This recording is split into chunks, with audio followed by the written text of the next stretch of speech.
지난주에 혹시 기사를 보신 분들이 있는지 모르겠는데 이렇게 여러 가지 이제 기사들이 많이 있지만 눈에 유달리 이렇게 들어오는 기사가 하나 있어서 그 기사를 보는데, 최근에 있었던 영국에서 어떤 기사인지 보니까 영국의 이제 옥스퍼드 대학을 졸업을 하고 거기다가 또 변호사 자격을까지 갖추어진 41세의 남성이, 이름이 보니까 시드 디키라고 하는 사람인데, 그 사람이 런던의 160만 불짜리 지금 아파트에서 그렇게 살고 있습니다. 그런데 그 가정은 문제가 없잖아요. 근데 그 다음 구절을 보니까요, 그 41세의 옥스퍼드를 졸업하고 변호사 자격을까지 갖추고 그 런던의 인근에서 정말 비싼 아파트에 살고 있는 그 사람이요,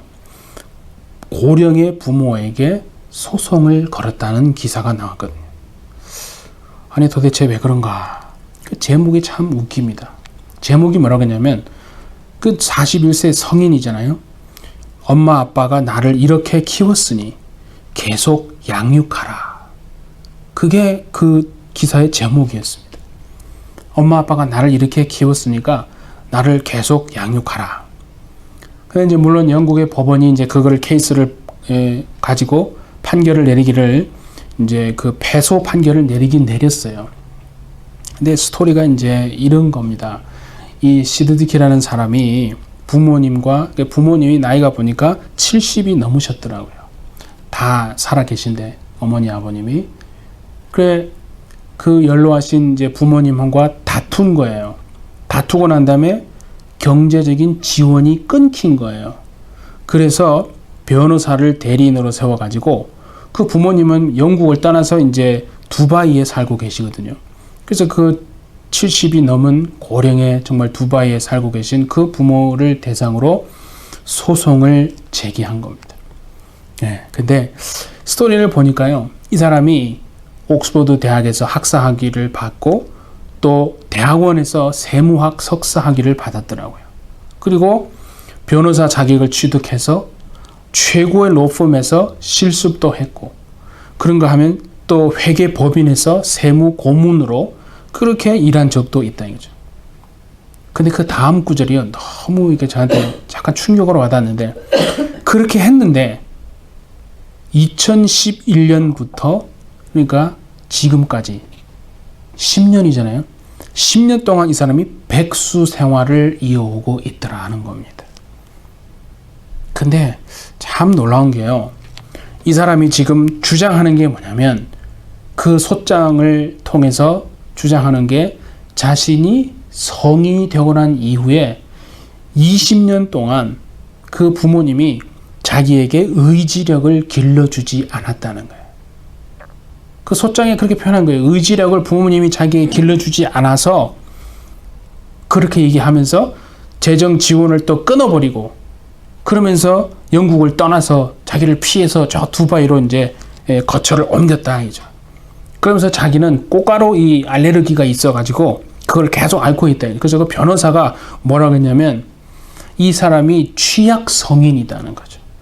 그 말이 웃기죠. 취약 성인이라서 그 영국의 아동법에 따라서 부모에게 생활비를 청구할 수 있습니다라고 변호사가 소장에 그렇게 한 거예요.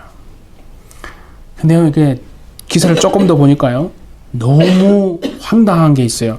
그 부모님이요, 그 소장을 이제 받았을 거 아니에요. 그러면서 도대체 이게 어떻게 되는가. 근데 보니까 그 아들에게요, 주당 600불을 계속 주고 있더라고요. 그래서 그 600불 이상은 더 이상 이제 못 준다. 그러면서 그 부모가 또 변호사를 고용했을 거 아니에요. 그러면서 이 정말 까다롭고 부담스러운 이 41살의 아들을 도대체 어떻게 해야 되는가 고민을 해왔다 이거죠. 그러면서 보니까 전문직도 가지고 있고, 그 아들이 아까 얘기했죠. 그리고 160만 불짜리 아파트에서 공짜로 살고 있고, 공과금도 대신 내주고요. 600불씩 주니까 4주로 하면 한 달에 2,400불씩 부모님이 계속 줬다는 거예요. 그렇게 한 것도 그 부모님의 선택이다라고 한 겁니다. 그러면서 법원에서 물론 판결을 부모가 성인 자녀를 부양할 법적 책임과 의무를 지지 않는 것이 그게 사회적인 규범이고 그게 평범한 견해라고 하면서 부모의 손을 물론 들어주었습니다. 라고 이제 그 기사는 끝을 맺고 있는데요. 제가 이제 왜 지금 이 서두에 이런 기사 얘기를 꺼내냐면 그 기사를 이렇게 쭉 읽어 내려가고 있는데 하나님이 좀 그런 생각을 주시는 거예요. 이 지금 부모에게 소송을 건 41살의 나이가 되어서 갖출 거 다 갖추고 있고 누릴 거 다 누리고 있는 이 사람, 70이 넘은 부모를 대상으로 소송을 건 이 사람이 오늘날 어찌 보면 교회의 모습은 아닌가.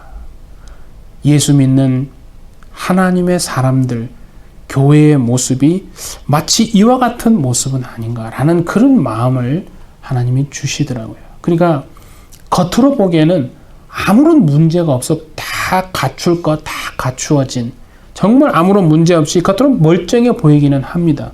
그런데 가만히 들여다보면 세상을 향해서 담대하게 외칠 수 있는 용기와 힘은 하나도 없는 거예요. 하나님이 내 인생을 이렇게 통치하시고 하나님이 내 인생을 이렇게 지금 다스리시고 계셨습니다. 하나님은 지금도 내 삶에 이렇게 역사하고 계십니다. 내 가정에, 내 자녀의 삶에, 내가 하는 모든 범사에 하나님의 손이 이렇게 함께 하시고 그 말씀을 통해서 나를 이끌어오고 그렇게 계셨습니다. 라고 하는 그 선포할 담력도 힘이 다 잃어버리고 세상을 향해서 빛과 소금의 모습은 온데간데 없지만 껍데기는 여전히 가지고, 그러니까 종교적인 어떤 교리만 가지고 남아있는 그런 오늘날의 어찌 보면 교회, 그러니까 너무 힘이 없어지고 영향력은 다 사라져버리고 그렇게 그냥 껍데기 교리만, 종교적인 어떤 신념이라고 해야 되나요? 교리만 남아있는 그 오늘날의 교회와 하여튼 나 자신, 우리 믿는 사람들의 모습이 바로 이 사람의 모습은 우리의 모습이 아닐까, 그런 하나님의 마음을 주시더라고요. 그래서 하나님 정말 이 땅에 우리가 많은 기도도 하고 걱정도 합니다. 정말 회복이라고 하는 것을 할 수는 있기는 한 겁니까?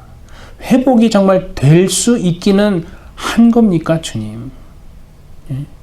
그러면서 하나님 진짜 회복 안 되는 거 아닌가? 아니 주님, 회복될 수 있다라고 좀 말씀해 주십시오. 예? 아무리 세상과 함께 그 세상 속에서 살아가는 그리스도인 교회의 모습이 참 무너져가고 하나님과는 점점점 멀어지는 것 같을지라도 결코 교회는 무너지지 않고 반드시 회복되어 줄 수 있다라고 주님 말씀 좀 해 주십시오. 참 그런 기도가 나오더라고요. 그래서 어떻게 해야 됩니까? 주님, 어떻게 해야, 어디로 돌아가야 합니까? 우리의 삶이 어디서부터 잘못되었고 어디로 돌아가면 회복되어질 수 있는 것입니까? 그런 기도를 하면서 이 말씀을 보는데요. 우리가 목숨 걸고 돌아가야 하는 것을 하나님이 오늘 이 말씀을 통해서 우리에게 일러주시고 계신 건 아닌가, 그런 생각을 했습니다. 자, 한번 보세요, 여러분. 지난주에 제가 그 메시지 성경을 한번 찾아보라고 말씀을 드렸는데 아마 안 찾아보셨을 거예요. 그래서 제가 한번 써왔습니다. 이 땅을 우리가 반드시 하늘의 원리로 살아내라고 그랬잖아요. 그 첫 번째 원리, 그러니까 우리가 목숨 걸고 돌아가야 할 것이요 두 가지인데 그걸 지난주에 하나님 말씀하신 거고 오늘 하나를 더 말씀하십니다. 그래서 지난주에 말씀하신 이 땅을 살아내야 할 첫 번째 원리가, 잘 한번 보세요. 영어로 써놨죠? Don't push your way to the front. 그렇죠? 그러니까 여러분의 일을 전면에다가 내세우지 말라는 거예요. Don't sweet talk your way to the top. 그러니까 여러분의 일을 맨 위에 두고 달콤하게 말하지 말라는 거예요. 그런 거 아니겠어요? 그죠? 그러면서 보세요. put yourselves aside. 여러분의 일은 아예 옆으로 그냥 완전히 제쳐두라는 거예요. 그러면서 and help others get ahead. 다른 사람이 먼저 앞서게끔 다른 사람의 일을 돌보라. 그렇게 번역한 거라 이거죠. 그러니까 여러분의 일은 아예 그냥 신경도 쓰지 말고 옆으로 제쳐두고 다른 사람을 앞서게 하십시오. 그리고 그 다음 보세요. Don't be obsessed with getting your own advantages. 이게 뭐냐면요. obsess란 말은 혈안이 되어 있는 거거든요. 여러분의 이익을 얻기 위해서 막 혈안이 되어 있어서는 안 됩니다. 교회가 믿는 사람이요. 자기의 이익을 얻어내기 위해서 그 이익을 놓치지 않기 위해서 손해보지 않기 위해서 막 혈안이 되어 있는 것 같지 않습니까? 오늘날 성경은 그렇게 말하는 게 주님은 너희들의 이익을 막 얻기 위해서 놓치지 않기 위해서 쟁취하기 위해서 혈안이 되지 말라는 거예요. Don't be obsessed with getting your own advantages. 그 뭐라고 하냐면 뒤에 보세요. Forget yourselves long enough to lend a helping hand. 그러니까 여러분이 남에게 돕는 손길이 되어서 그 여러분의 손길을 빌려주는 그렇게 하면서 여러분은 그냥 잊어버리라는 거예요. Forget yourselves long enough to lend a helping hand. 이게 그나마 원문에 가장 잘 근접하게 번역했다고 말씀을 드렸습니다. 그러니까 우리가요 목숨 걸고 지켜내고 다시 돌아가야 할 삶의 원리 첫 번째는 바로 이거라고 이미 지난주에 주님이 말씀하셨고요. 자, 오늘 하나 더 주님이 저는 분명히 말씀하시는 줄 믿습니다. 자, 그런데요. 오늘 이 본문의 말씀을 우리가 너무나 잘 아는데 먼저 이 말씀과 대조를 완전히 반대가 되는 구절이 성경에 있거든요. 한번 보겠습니다. 이사야서 우리 14장 한번 보겠습니다. 너 아침의 아들 계명성이 어찌 그리 하늘에서 떨어졌으며 너 열국을 엎은 자여 어찌 그리 땅에 찍혔는고. 이건 이제 사단이 영적으로 타락한 것을 말하는 구절이거든요. 자, 그 다음 구절을 보세요. 네가 네 마음에 이르기를 내가 하늘에 올라 하나님의 뭇별 위에 내 자리를 높이리라. 내가 북극 지폐의 산 위에 앉으리라. 높이리라는 말이 보이십니까? 사단의 가장 큰 속성은 뭐냐면 높아지려고 하는 것이거든요. 높아지는 것이 그게 사단의 속성이라고 지금 말하잖아요. 자신이 지금 그저 하나님의 뭇별 위에 내 자리를 높이리라 했단 말이에요. 그래서 이 사단은 항상 사람의 마음속에 그죠? 이 높아지고자 하는 마음을 계속 준다 이거죠. 그 신기하지 않습니까? 그 사람은요 가만히 생각해 보세요. 자신을 막 드러내고 싶어 하거든요. 자신의 이름을 드러내고 싶어 하지 않습니까? 그래 막 그런 얘기죠. 호랑이는 죽어서 가죽을 남기고 그죠? 사람은 죽어서 막 이름 그 석자 남겨보려고 막 얼마나 부단히 여러분 애를 씁니까? 그 이름이 높아지면 막 영광이자라고 생각하잖아요. 그 세상에서는 당연한 겁니다. 그러니까 이름을 남기고 싶어하고 높아지고 막 올라가려고 그렇게 하는 게 사람이지 않습니까? 보면 정도의 차이만 있지 사실은 우리가 그리스도인 되고 난 이후에도 가만 나 자신을 보면 마음속에 은근히 여러분 내 이름을 드러내고 남기고 싶고 높아지고 올라가려고 하는 마음이 왜 이게 사라지지 않고요 계속 있더라고요. 물론 그걸 믿음으로 이렇게 기도하면서 낮추니까 그런 거지. 그렇죠? 세상에서는 그렇게 살라고 우리는 배웠잖아요. 공부하고 여러분 하는 이유가 뭐냐면 네 이름 석자 남기고 높아지고 그죠? 올라가고 그런 거 아니겠어요? 내가 중요하다는 거예요. 내가 먼저고 내가 더 중요하다라고 그렇게 사단은 계속해서 유혹하는 겁니다. 자, 그런데 보세요. 주님은 오늘 본문에 보면 완전히 반대로 행하시고 낮아지셨다는 거죠. 주님은 낮아지셨는데 그렇게 된다면 어떻게 했어요? 하나님이 그를 높이셨다라고 그러면 그 뒷문 우리가 지금은 뭐 8절까지만 읽었지만 그 뒤에 보시면 그저 나오거든요.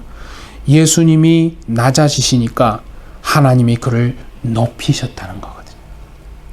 저는 이것이 우리가 목숨 걸고 다시 되찾아와야 할 하나님의 자녀로서 이 땅을 살아내야 할 삶의 원리 두 번째라고 저는 분명히 확신합니다. 그러니까 이걸 잘못 이해하면 뭐 자존감을 낮게 해가지고 막 비참하게 삽시다. 그런 얘기가 아닌 것은 여러분 더 잘 아실 겁니다. 한번 잘 생각해 보세요, 여러분. 내가 스스로 올라가고 스스로 높아지는 거 하고요. 하나님이 우리 자신을 높이시는 거 하고는요.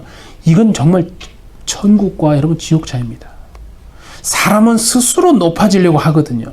또는 남이 상대방이 나를 높여주기를 은근히 기대하고 바란다 이게요. 성경은 뭐라고 하냐면요.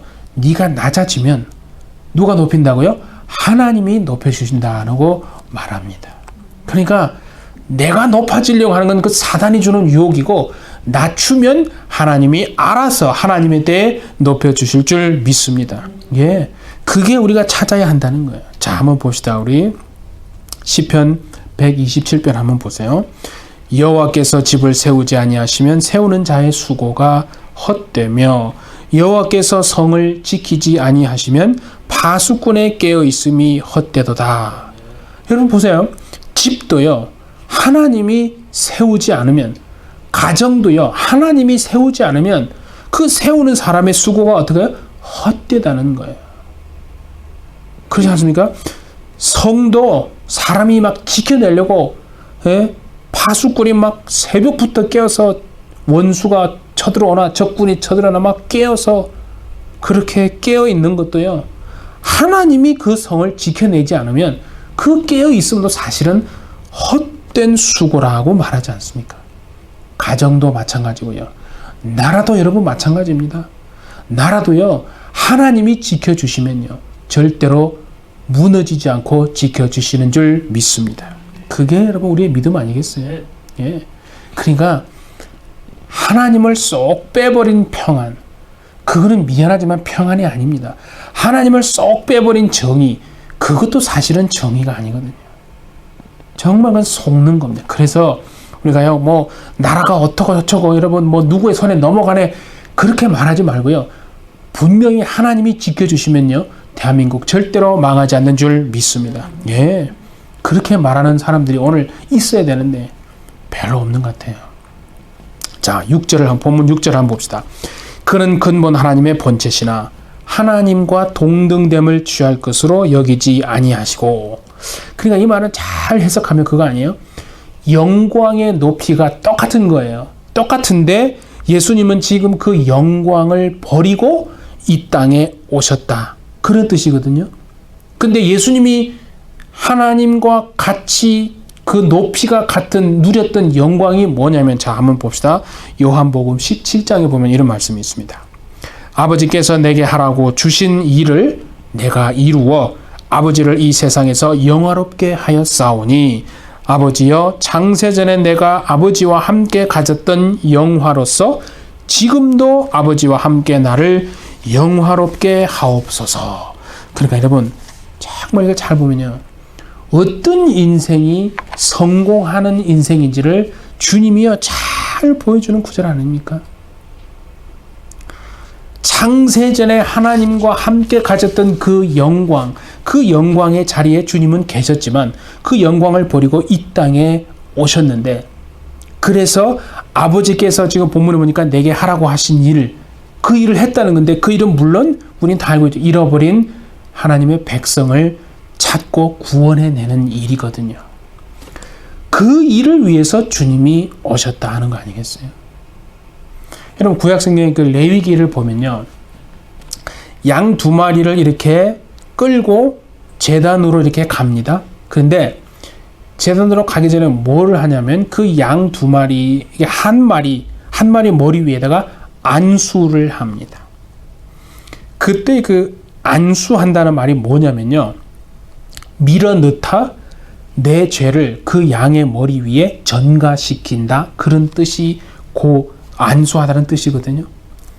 죄를 그 머리에 밀어넣고 내 죄를 그 머리에 전가시킨다 하는 뜻인데, 예수님이 이 땅에 하나님의 어린 양으로 오셨다는 것을 우리는 알고 있습니다. 그래서 그죠? 세례 요한, 침례 요한이 예수님을 향해서 뭐라고 했어요? 세상 죄를 지고 가는 보라 하나님의 어린 양이로다 그랬거든요.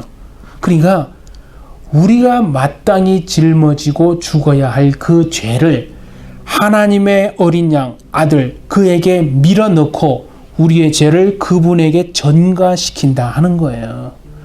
주님이 그 일을 위해서, 그 하나님이 하라고 하신 그 일을 위해서 영광을 버리고 이 땅에 오셨다라고 말하는 것이거든요. 자, 그래서 요한복음 17장 4절 다시 한번 보세요. 아버지께서 내게 하라고 주신 일을 내가 이루어, 그랬죠? 아버지를 이 세상에서 영화롭게 하였사오니, 하나님을 영화롭게 한다. 우리가 하나님께 영광 돌린다라는 그런 말은 많이 하잖아요. 그 말은 뭐냐면 마땅히 하나님께 돌려야 할 가치를 하나님께 돌리는 것, 그것이 바로 하나님을 영화롭게 하는 거고 영광 돌리는 거거든요. 근데 여러분 이걸 아셔야 돼요. 영광이라고 하는 건 뭐냐면 보여지다, 나타내어진다라는 그 말이 그 영광 속에 들어가 있습니다. 그러니까 하나님께 영광 돌립니다라고 하는 것은요, 말로만 하는 것은요 가짜일 수 있습니다. 사람에게 보여지기 위한 것일 수 있다는 거예요. 영광의 의미 속에는 뭐가 있다고요? 보여지고 나타나다의 의미가 있어요. 그래서 나타나고 보여지는 것이 진짜로 하나님의 영광입니다, 여러분. 그러니까 여러분의 가정, 여러분의 인생, 여러분이 그 살아가는 삶의 그 현장 속에서 진실로 하나님의 영광이 보여지고 나타내질 수 있기를 예수님의 이름으로 축복합니다. 예, 그게 진짜예요. 그게. 그러니까 우리는 이 죄 때문에, 그죠? 눈이 가려가지고 어두워져가지고 영광이 없어요. 영광을 돌리는 그냥 말뿐이라는 거예요. 그런데 이제 성령이 오셔서 우리의 눈을 뜨게, 영적인 눈을 뜨게 해주셔서 하나님의 영광을 보고 그 하나님께 영광을 정말 돌릴 수 있게 된 건데요. 자, 보세요. 바울이요, 예수 믿는 사람들을 체포하기 위해서 그 다메섹 언덕으로 갈 때 분명히 눈을 떴다고 했습니다. 자신은 눈을 떴는데 실질적으로는 아무것도 보지 못했다고 했거든요. 그게 우리들의 상태는 아닌가. 그게 우리들의 상태였습니다. 그러다가 바울이요, 초자연적인 어떤 강력한 빛에 의해서 사도행전 9장에 보니까 눈에서, 그죠? 비늘 같은 것이 벗겨져 가지고 부활하신 주님을 만났다라고 했거든요. 잘 생각해 보세요. 눈에서 비늘 같은 것이 벗겨져서 우리가 영적으로 제대로 볼 수 있게 되어져야 비로소 자연스럽게 우리를 통해서 하나님께 영광이 됩니다 라고 하는 고백이 그제서야 이루어질 수 있는 것이거든요. 그러니까 말로만 하는 것은 정말 아닐 수 있다는 거예요. 그러니까 눈이 열리고, 그래서 영적인 눈이 열려서 입술을 통해서 하나님이 내 삶을 통해 어떻게 이렇게 나를 통치하시고 인도하고 정말 다스리고 계십니다 라고 하는 그 고백을 제대로 하는 것, 그게 오늘 본문에처럼요 하나님께 영화롭게 하는, 하나님을 영광되게 하는 것인 줄 믿습니다. 예. 그러면 중요한 질문이 하나 남았잖아요. 그렇게 하나님께서 하라고 하신 그 일을 예수님이 행하심으로 하나님을 영화롭게 했는데요, 어떻게 했냐가 중요한 거예요.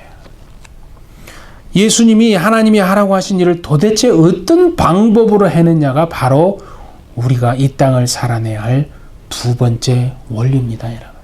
뭐라고 했습니까? 십자가의 죽으심으로 했다는 거예요.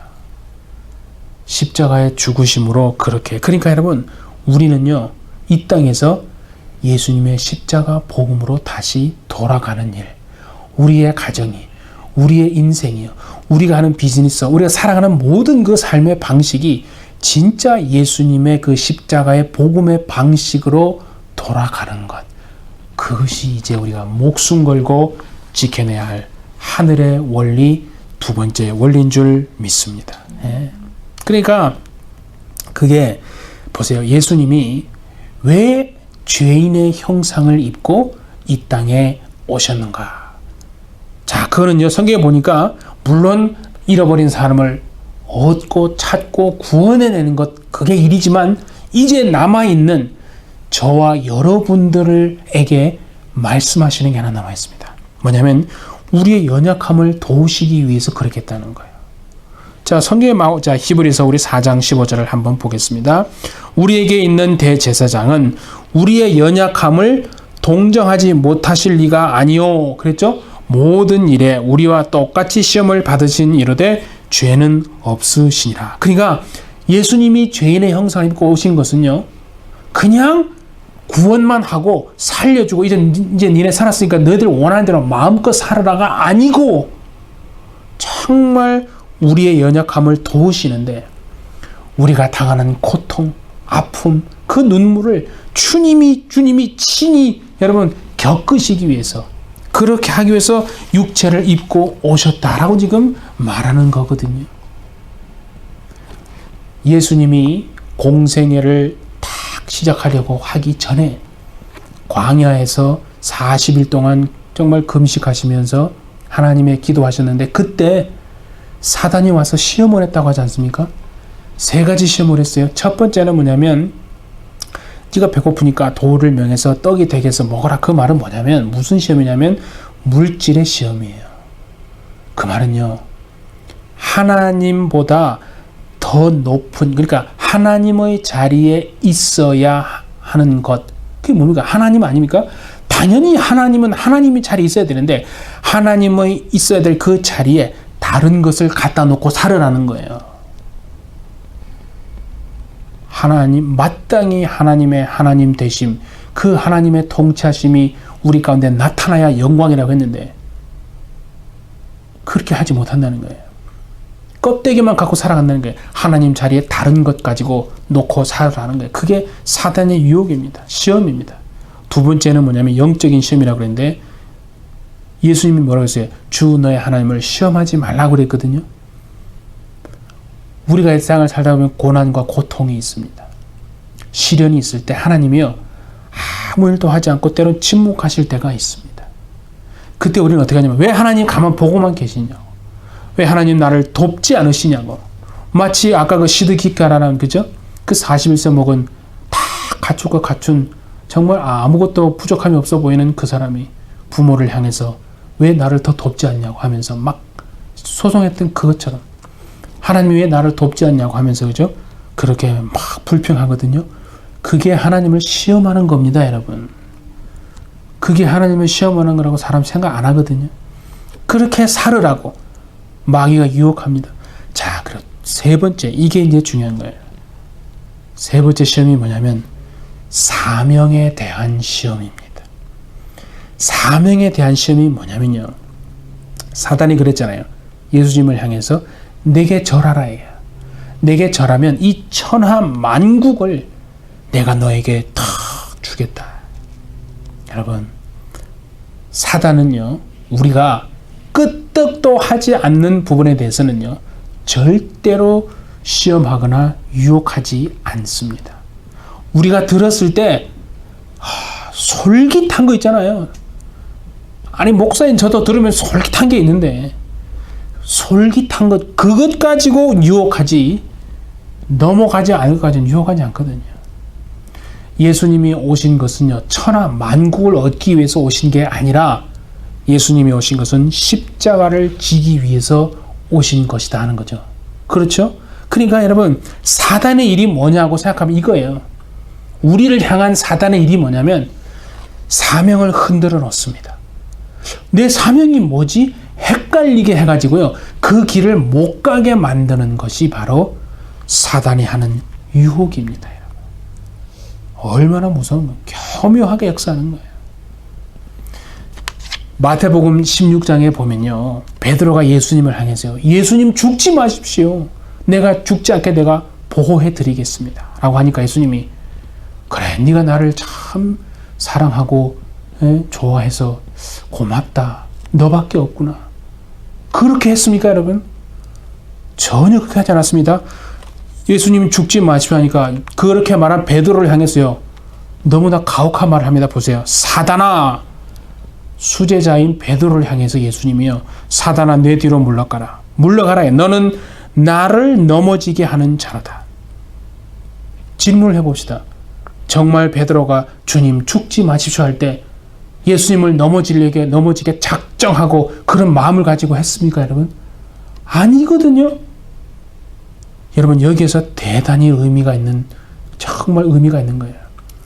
우리는 전혀 그런 마음으로 한 게 아닌데도 주님이 보실 때는요, 하나님의 일을 넘어지게 하는 것일 수 있다는 거예요.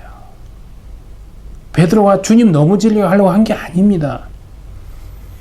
그러면서 예수님이 뭐라고 했냐면요, 네가 하나님의 일을 생각하지 아니하고 도리어 사람의 일을 생각하는도다. 정말 그러니까 우리는 조심해야 될 게, 본인은 주님을 위해서 헌신하는 거라고 대단히 믿음의 말을 하고 뭔가 신앙의 말을 하고 움직이는 것 같은데, 정작 주님이 볼 때는요, 주님을 넘어지게 하는 사단이, 그러니까 베드로가 사단이라는 게 아니라 그 생각 자체가 사단적이다 하는 말입니다. 그러니까 여러분 보세요. 예수님이 십자가를 지시고 우리의 죄를 대신해서 죽으시는 게 그게 주님의 사명인데, 그렇지 않습니까? 그러니까 반대로 사단의 일은 뭐예요? 십자가를 피하게 만드는 거죠. 십자가를 지지 않는 길로 가게끔 유도하는 것이, 그게 사단이 하는 일이다 하는 것을 지금 말하는 거 아니겠습니까? 여러분, 이걸 잘 아셔야 합니다. 십자가 이외에요, 다른 길, 그러니까 좀 쉬워 보이는 편한 길로 가도록 유혹하는 것이요, 그게 사단의 역사고 시험입니다. 언제나 그렇게 하잖아요. 사단은 우리로 하여금, 그죠? 넓은 길, 좀 편한 길, 쉬운 길로 가도록 계속 등 떠밀거든요. 굳이 그렇게 할 필요가 있니? 그 사람을 통해서 뭐 여러 가지 환경을 통해서 그런 막 생각을 집어넣잖아요. 넓은 길, 조금 쉬운 길로, 편한 길로 가게끔 해서 결국은 뭐냐면 십자가의 길로 가지 못하게끔 그렇게 끊임없이 유혹하는 것이 사단의 일입니다. 우리 솔직히 한번 생각해 보면요, 세상에서 조금만 비겁하면 얼마든지 좀 쉽게 편하게 갈 수 있던 길이 있거든요. 눈 한번 그냥 꼼쩍 감으면 쉽게 편하게 살 수 있는 길이 있다는 거죠. 그런데 주님은 그 길이 아니라 언제나 주님은 십자가의 길만 택하셨다는 겁니다. 여기에 이제 우리가 마지막 질문이 있어요. 이건 정말 우리 믿는 자들을 향한 질문이에요. 왜 주님이 그렇게 하셨습니까? 자, 베드로전서 2장 21절을 보겠습니다. 이를 위하여 너희가 부르심을 받았으니 그리스도도 너희를 위하여 고난을 받으사 너희에게 본을 끼쳐 그 자취를 따라오게 하려 하셨느니라. 이것이 이제 우리의 질문에 대한 답이 아니겠습니까? 그러니까 주님이 그렇게 십자가의 길을 택하신 것은요, 주님이 당연히 해야 될 일이기만 한 것이 아니라 우리에게 본을 끼치기 위해서. 본이 뭔지 아시죠, 여러분? 옷을 만들 때 먼저 본을 만들지 않습니까? 그래서 그 본을 만들어 놓고 그 본을 따라서 이제 천을 자르고 그렇게 해서 바느질해서 옷 만드는 거거든요. 그게 본입니다, 여러분. 주님이 그렇게 육체 형상을 입고 오셔서 십자가의 길을 가신 것은 우리도 이 땅에서 그 길을, 그리스도의 십자가의 복음의 길, 하나님의 방식으로 살아내라고 그렇게 본이 되게 하시려고 하시는 줄 믿습니다. 그게 주님이 십자가를 지시고 육체로 오셔서 십자가를 지신 이유라고 말씀하십니다. 그래, 사랑하는 햇빛철 여러분, 우리가 십자가의 방법을 여러분 피해서 살려고 하면요, 그것이 사실은 죽음의 길로 가는 것인 줄을 아셔야 합니다.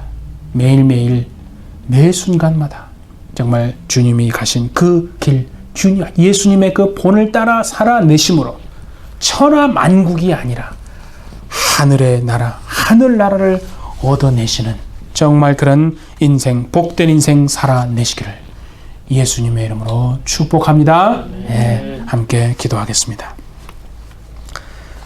거룩하신 우리 하나님 아버지, 우리 자신이 아닌 남을 먼저 돌봄으로 하늘의 원리로 이 땅을 살아내는 힘과 의지를 주님 우리에게 허락하여 주옵소서. 이제는 하나님과 동등됨을 여기지 아니하시고 자기를 비어 십자가의 죽으심으로 하나님의 영광을 나타내신 그 주님처럼 저희들이 살아가는 이 삶의 현장 속에서 우리 자신을 끝없이 낮추고 십자가의 그 길을 걸어감으로써 하나님의 영광을 또한 나타내는 정말 복되고 능력 있는 사람으로 살도록 주여 은혜를 베풀어 주옵소서.